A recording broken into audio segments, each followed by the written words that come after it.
Okay everyone, I'm just showing you now the first of a few videos to help you with rendering your design. At this stage you should have a lamp that looks something like this.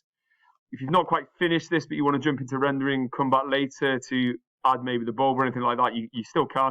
But what we're going to do, the first thing I'm going to get everyone to do is do a file and save as. So we're going to save this as a one file, so we've got it before we render, and then we're going to render the next one.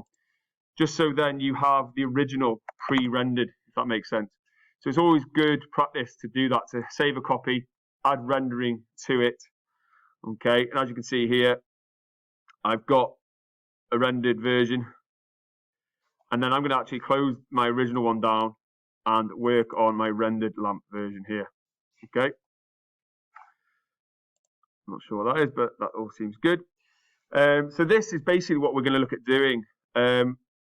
And if I scroll, I just want to, but I'm going to show you this from the very start. I will use this one, but just because to save waiting for me to save it again, that was the one I was playing around with before the video. But basically, just save a copy as, call it Classic Design Render, and then you will work on your new file to render, okay? Now, the way Fusion 360 works, which is quite nice, is that we have all these different spaces to do different things in. We can do animations to show how it goes together. We can do simulations and analysis. This is where we create our orthographic drawings. But today we're going to look at rendering. So we're trying to create a photorealistic image. So I'm going to click that and you'll see the whole interface will change to a rendering platform. Now, for this, you generally don't really need your browser for what I'm going to be showing you. So I'm just going to close that down. And then up here, we have just this very simple ribbon of tasks. And the first thing we're going to do is use appearance. Now, this will open up an appearance library, as you can see here. And then we can tell it, do we want to give appearance to just faces, for example, like that top face, or do we want to give it to whole components? I tend to go with whole components. And then if we scroll down, we have all these different folders of different materials that we can use to give it the appearance that we want. So what I'm going to do is I'm going to have a quick look, and I want to use a timber material for the base. And I can just play around with these. I can bring in one onto it and it will change the color. That might feel a bit dark. I might go with cherry. I quite like that. I might then decide I want the pole to be the same. I want this part to be the same material. And this is where you can get creative with the aesthetics of your lamp now. For the connector at the bottom, I might choose a brass material. I'm going to choose, I might look at bronze actually. I will do a polished bronze and I'm just going to go in and make sure I select that. We can zoom in, you can see how that looks. I'm going to make my wing nut and my bolt give it that colour as well. In the real world, they clearly wouldn't be made from that material, but we're just giving it the aesthetic for this. What I'm now going to do is think about my lamp or my bracket at the top, and I might actually, what's quite nice is it creates a library of your recently used materials here. So if you want to go back and quickly reuse one, you can. And in terms of aesthetics, I might look at another material for this, for the shade. I wonder what fabric has there. Doesn't really look like the type of thing, but leather, maybe a nice leather style. Leather and cloth, what do we have here? I might use this. This symbol here means that it's not downloaded locally onto your computer, but if you click that and try and drag it on, it won't work. But you need to download that first. This little arrow simulates the download process, and once that's in, you can then use it. Okay, so I'll play around with that. And now I have a lamp with what I think is a decent enough bit of aesthetic form to it. So that is how you add materials. And then later we'll be looking at scene settings. But what I want to show you now is the rendering tool. Before I show you that, actually, I learned about this recently. This is texture map. So you can click on a material and actually change the grain of it. So you see how this grain is in one direction there. You can actually, if you want to have the grain in a different direction, you can change the grain. You can play around with some of these things to basically manipulate the grain and so on, as you can see. So you might come up with a nicer style for that you like, which is quite a nice feature. And then what we're going to do is we are going to do an in-canvas render. So what that does is give a quick simulation of what it'll look like. So this is just a preview really, and it's not the photorealistic style that we want just yet. So you can click this button, and on the kind of interface in front of you, it'll give you a quick preview of the render. As you can see, it takes a bit of time. It's going to be quite a lot of use of the graphics card on the computer to do that. Okay, but it starts to give you an impression of what it might look like. This render button is to do the full-on render. We click here, we have a bunch of settings. So whether we want to save it to the cloud or locally and things like that, we can go with standard or final quality render. And what I'm going to do is I'm just going to hit the standard one for now. I'm going to ask it to render, and it says here it'll take roughly under 10 minutes. And whilst it's doing that, I'll show you the next thing, and then later on, hopefully we can come back and see what that looks like. So whilst that's rendering, it will later be added to our rendering gallery down here. Okay, but it takes a bit of time. Now, whilst that's happening, I'm going to talk to you about creating a setting, as you see here. So I've created a setting to then display it. So I'm going to go back to design now. And very simply, we're just going to now open up our browser and add a few components. And I'm going to just write a component here. I'm going to call this table. I'm going to make a small table. I'm going to add another one. I'm going to call it back wall.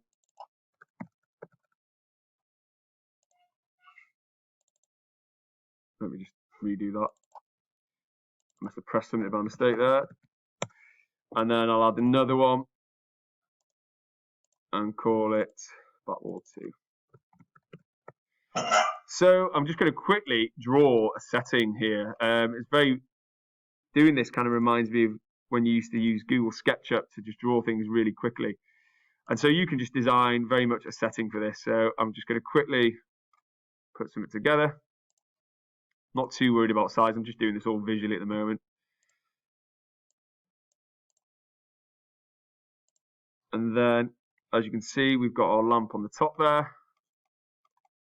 Let's go home. You can see that. Okay. What I might do is move the lamp so it's kind of a bit further over. I might just move the table. That'll be a bit easier. So I select the component, press M, and I'm just going to use this to.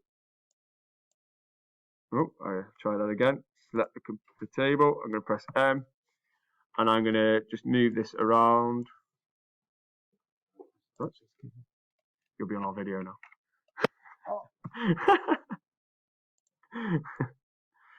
So I'm going to move that around just to manipulate the positioning. I'll put it about there. Then I'm going to draw the legs underneath. I'm going to do new sketch. I'll just do one leg, but I'm going to show you a new tool whilst I do this. So rather than draw the legs randomly, you can use what's called the pattern tool. So these are really useful tools to know about. So I can do a circular pattern. I can select that object. The center point I can say here, and it will draw the number of circles that I want around that center point. So if I wanted, 5 legs, I could do that. I'm just going to go with 3 for now. I'm not too bothered about the table, really. I'm just helping it create the setting. Then I can select these. And that tool's really good because it just does it all for you. You don't have to then use the dimension tool as much to position and so on. There we go. There's the legs of my table. And now I'm going to draw the back wall. I'm going to tell it I want to create. In fact, before I do that, I actually want to offset the work plane for that. So I'm going to say offset plane. I'm going to select this plane here. I'm going to move it that way. And now I'm going to draw on here that wall. So as I say, I'm not too concerned about the size and things. I'm just creating a setting here. But I obviously want to just make sure it's all in the right alignment. I'm going to extrude that way, just 10 mil. I'm now going to do the other wall. So I'm going to activate this component. I'm going to do a new sketch, but I can select this face now to sketch on. That face there. And that will create the work plane for me that I want. I'm going to just do that and that. There we go. And extrude again. I'm going to take this that way, 10 mil. There we go. And then basically we have a bit of a setting for to display our lamp in and show it off. Okay, there we go. And now if I go back to the render platform, it will obviously update all that with the rendering. This one's still working away. So whilst that's still working, I'm just going to add some appearances to, let's get rid of that.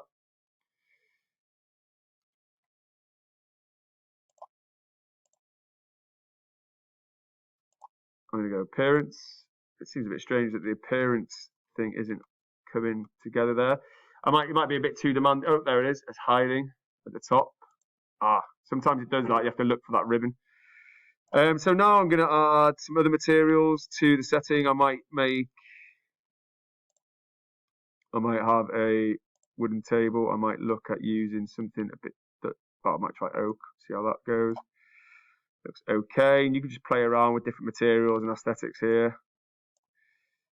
I'll go back to oak. Okay, that'll do. And then I might, for the walls, I might just see how that looks. Okay, I'm just going to go with that for now. Obviously, you can play around with those aesthetics and so on. And then what we're going to do is we'll go home. And there's a bunch of other things that are useful to know about as well. So scene settings, this is where we can look at the environment, the brightness. We can change the brightness slightly. We can also look at the camera. Do we want it in an orthographic mode? Perspective is often the best though for this type of thing. We can play around with some of these settings. As you can see, it's just manipulating the focal length there a little. Exposure. And then you can play around with some of these things and just try and get to a point where you've developed quite a nice setting. Here, obviously, we can put a floor in as well. And then you can kind of zoom in, which is quite nice. And as you can see, I should have probably put a floor in here. But then you can take a render of that. For this one, I'll do a final render, and later on in the next video, I'll show you how that came out. It'll take a bit more time. As you see, it takes a lot of processing. But hopefully now, still a bit of time needed for this previous one. It's not there just yet. So as you can see, it's currently rendering. You have to wait a little while, but hopefully by the time that's finished, it'll be a real high quality render, and I can show you the outcomes of that in the next video. Okay, so that is a quick run through rendering. I hope that's helpful, and I'll show you the next video how they came out, and also show you a few other things. What I'm hoping to do is show you how you could put, for example, paperwork on the table here and shine the light onto it and really create a setting that's very realistic. Okay, thank you.